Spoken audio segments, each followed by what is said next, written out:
So Robin, you've been here in the Czech Republic 5 times already, if I'm right? And now you are teaching at the summer school of the Homeopathic Academy. Could you tell me when did you first get in touch with homeopathy?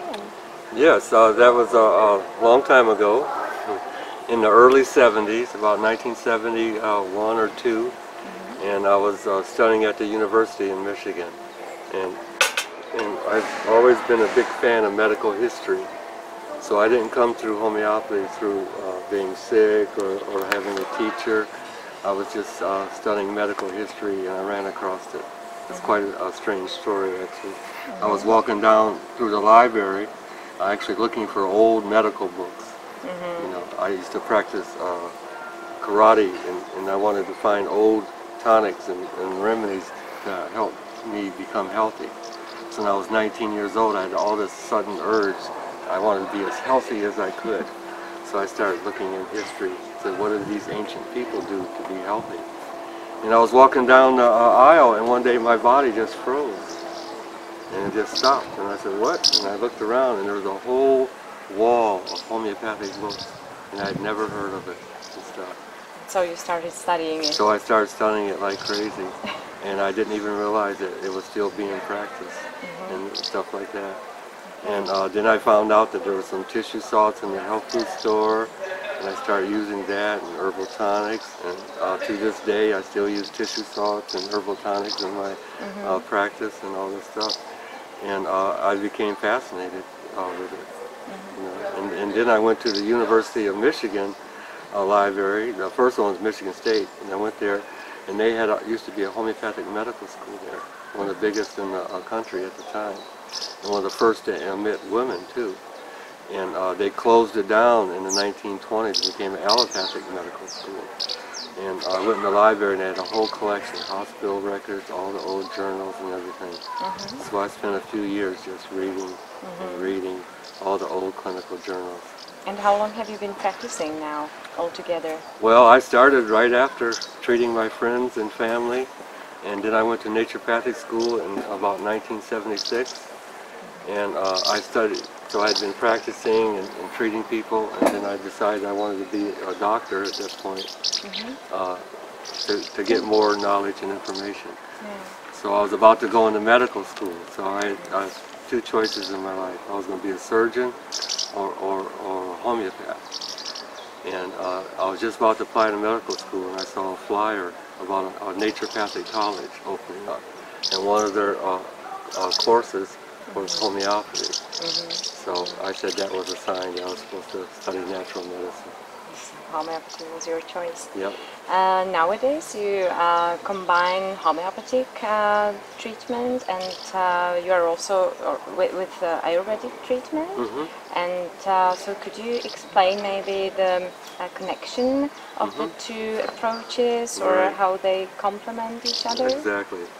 So I studied Hahnemann's whole life from you know, his birth to his death, and the whole progression of his knowledge and information about being a doctor and a pharmacist and a chemist and all this stuff. And there was really 2 Hahnemanns. There was a Hahnemann before he studied homeopathy, and there was a Hahnemann after he founded or reinvented homeopathy. And the Hahnemann before he became a homeopath was into wellness, he was into herbs, he was into home remedies, he was into all these things. And in 1805 he wrote an article that's in his lesser writings, and anybody can read it. It's called Asclepius in Balance. And he gave his image of what would be a perfect medical system. And he said a perfect medical system has to be balanced with therapies and hygiene and wellness and lifestyle and stuff like that. Once he became a homeopath, he went all to therapeutics. So I kind of go back and look at all of Hahnemann's life. And his ideal system of medicine was Hippocrates. And he says it right in his writings, that there was no higher system of medicine. And he says what happened in the last 3,000 years, that we went from this beautiful system of medicine where diet and herbs and wellness was curing people, to his time, where they're giving mercury and poisoning and bleeding people. So that's where he was, and that's why he gave up medicine. And he didn't believe in medicine. He believed in hygiene, and fresh air, walking in the grass. And he followed a French philosopher called Rousseau.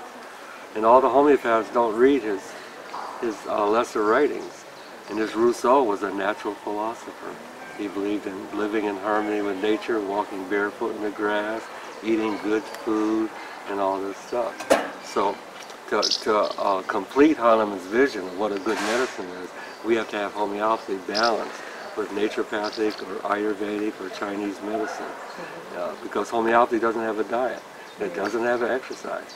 It doesn't have a cosmology, and it doesn't have an understanding of the vital force. So we want to put it all back together. And where did Hahnemann get homeopathy?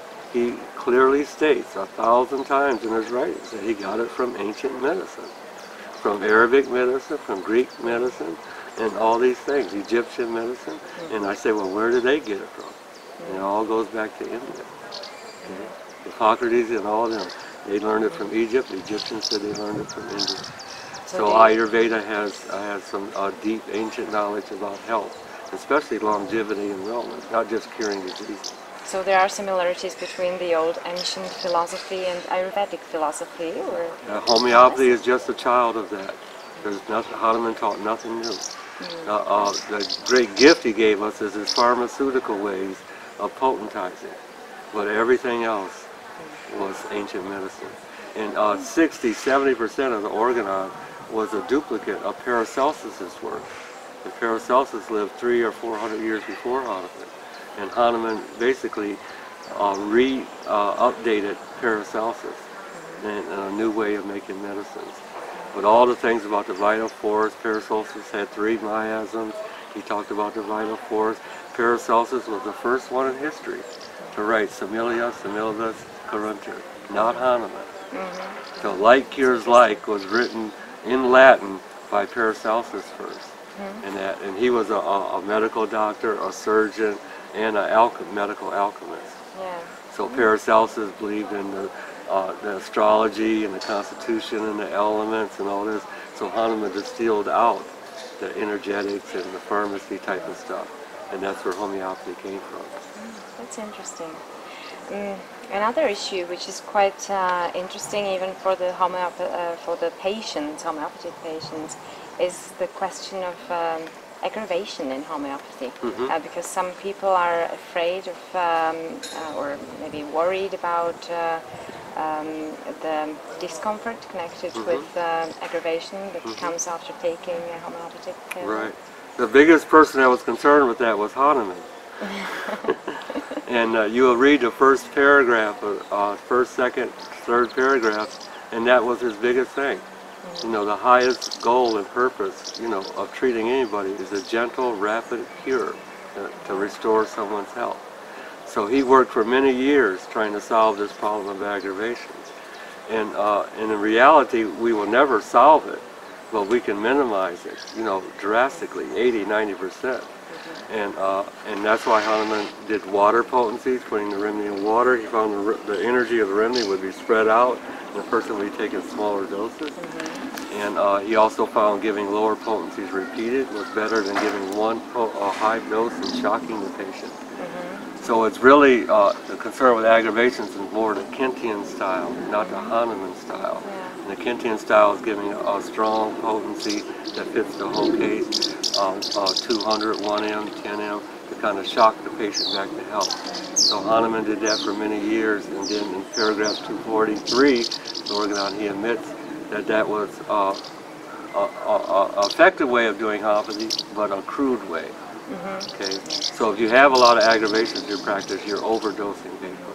It's absolutely no different than drinking 3 cups of coffee, you get a headache, 1 cup of coffee, you get nothing. You take a 30C, you feel great. You take a 200 of the same remedy, you might get an aggravation. So aggravations are just overdose or reaction to a hypersensitive patient. So if we go in with lower potencies and all that, we can minimize that.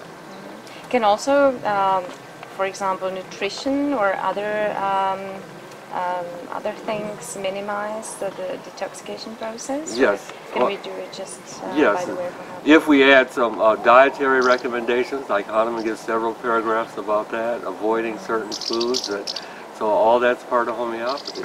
And if we can give some herbal tonics, or like Clark and Burnett and all these famous homeopaths, while they're on a remedy, and we can build them up, then they will have less likely problems with aggravations and other things. But the aggravations are usually limited to really hypersensitive people. And you can usually tell which person's most likely to have an aggravation by their case history. If they have a lot of sensitivities to smell and light or allergies, then it's just common sense that we come in with a lower potency and test the water, so to speak. And of a 6C or 12C may be all that they need. I've seen a 6C work like a miracle, like a 10M. Yeah. So we should have no prejudice. Because we're giving higher potencies doesn't mean we're a better or deeper prescribing. It's none of that. That's a delusion that the homeopaths have. Oh, I'm a real homeopath. I give strong remedies and I cause aggravations and irritations. Hahnemann was against that. He believed the aggravations should happen at the end. You know, discharge or eruption and that stuff. And we have it totally flipped. So when there is aggravation, that just means you gave it too strong. So you think there's no need to worry about aggravation in homeopathy in general? Well, it depends on how you practice, yes. If you consider the sensitivities of the patient and you lower the potency because of that, or if you do what Hahnemann recommends, you start with all patients with chronic disease, not acute, but all patients with chronic disease, you start low and you go up in potencies as the patient is getting better. So Hahnemann gives a beautiful description. As the vital force is getting stronger, it can handle higher potencies that work deeper. So the potencies are monitoring and following the patient's health progressing. So they might end up at a 30 or 200 and all that because you were led to that point, not because the book told you to give that potency. Okay. So good prescription means no serious aggravation, if I understand. But they will still happen, but it should only happen once with that patient. When that patient comes back, then we give the same remedy in a lower potency. And the beauty of the lower potencies, according to Hahnemann, is that they can be adjusted.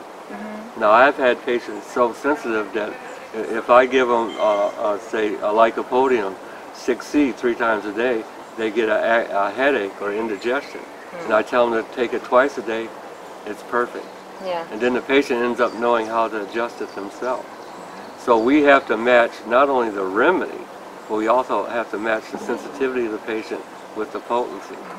So anytime you read in a book, oh, give this potency for this condition, it's false teaching, because you don't know how sensitive that patient is. So Hahnemann solved all that by starting low and going up as needed. And then you're following the growth and the progress of the case. Thank you. And I know that you recommend also not only homeopathic treatment, but you also recommend certain foods that are really have positive effects on people's health, and you recommend certain exercise. And I think, well, is there are there a few principles that you could recommend to people to follow, or things to do to keep healthy? Yes, and this is what Hahnemann meant by Asclepius imbalance, that we have to be able to treat disease and also be able to do preventive medicine and longevity. So we want to be full service homeopaths. We don't just want to be disease treating homeopaths. If we're only disease treating homeopaths, we're not really into health. Okay, our goal is to treat the disease to get the person to health. But now, since we don't know how to elevate and enhance health, we have to sit around and wait for someone to get sick to give them a remedy. So that's not logical thinking. So we want to move people through their diseases and restore their health, and then give them the tools so they can stand on their own 2 feet and keep themselves healthy. And the number one thing is usually diet, and simple things on diet. And one thing is to eat more raw food, more foods with color every day, and we're designed to eat that. Those foods have the most vital force of prana in it. And if we have no raw food every day, then we have very low prana food or low vital force food and all that. And we're not getting the fiber we need, we're not getting the energy and all that. And food has to have some color. You know, you have to eat some red and green and these things every day. Now, you don't have to become a fanatic and eat all raw food and all that. But if we're not doing 20 or 30% raw, we're totally out of tune with nature. And look at all the animals, all they eat. A deer and how healthy they are, and how much they can run. They're raw vegans. They only eat raw and that. So we're designed that way. We have color vision, okay, and opposable thumb, and depth perception. Those three things tell us that we're genetically made to eat certain foods. And that's the fruits and berries and nuts and all that. So no matter what your diet is, the high end of the food, we have to plug into that to get energy. And then there's exercises. And I've been studying exercises, you know, since I was a teenager. And, you know, there's this macho exercise and lifting weights and jogging. And there's no evidence that any of that promotes long life or health. And it's almost sad that people are trying so hard to get healthy and they're actually wearing out their body, okay? So if I'm chased by an animal and I'm totally afraid and I'm running for my life, I get all this lactic acid buildup in my body, okay? If I go to a gym and pump iron or I'm jogging real vigorously, I get the same lactic acid building up in my body, which is a homeopathic remedy, okay? Both of them are stressing the body out. So the highest exercises are those that contain no stress, and that's Tai Chi, yoga, Qigong, and simple walking and deep breathing, and these that you can do with a smile and do relax.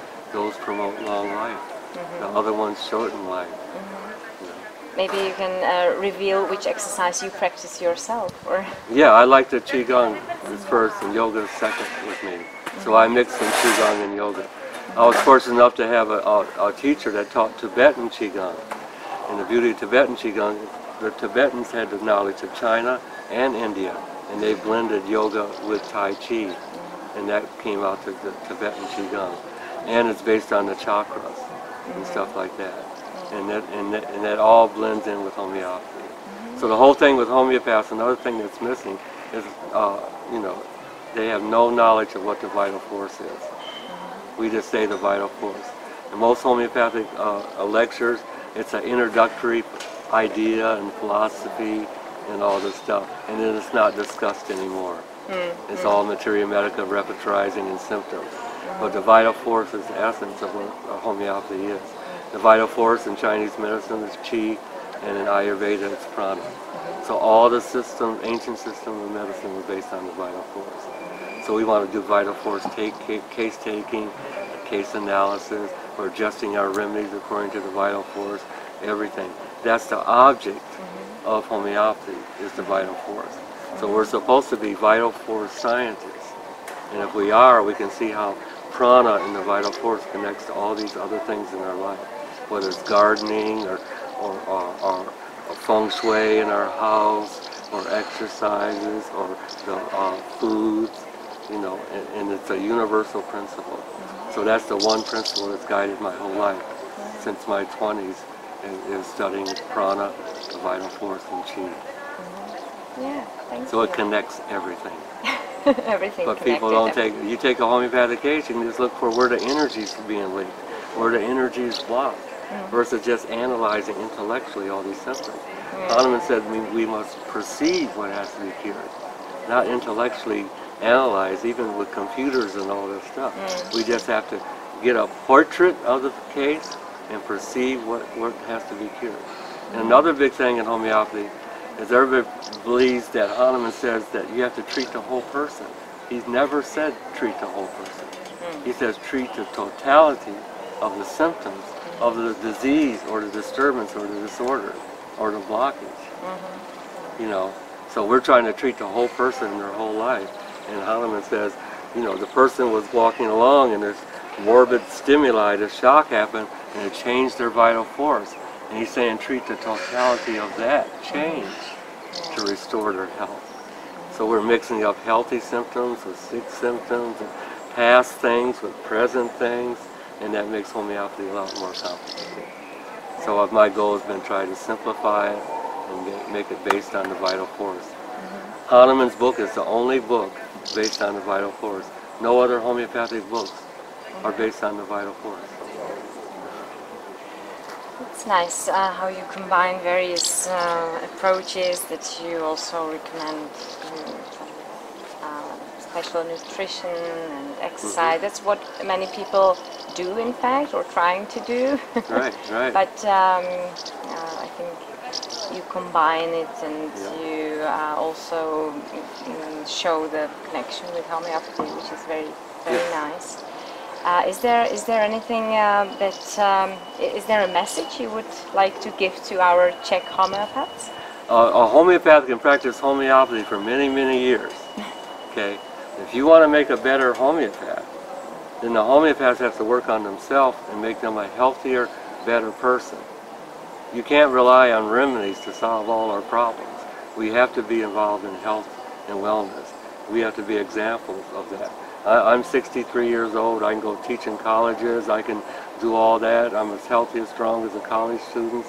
And then they listen to me, okay, because I practice what I preach.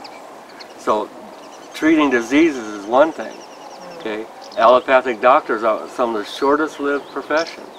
The shortest lived profession is dentists, then doctors and lawyers, which means you can be an expert, a world famous medical doctor, and have no knowledge of health.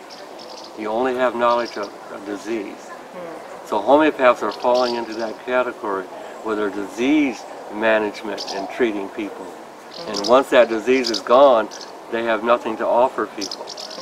So I feel it's all a continual progress. And why would we stop there? And if you want to be a good homeopath, you want to be an example of health. And if you want to help people eat better, you have to eat better.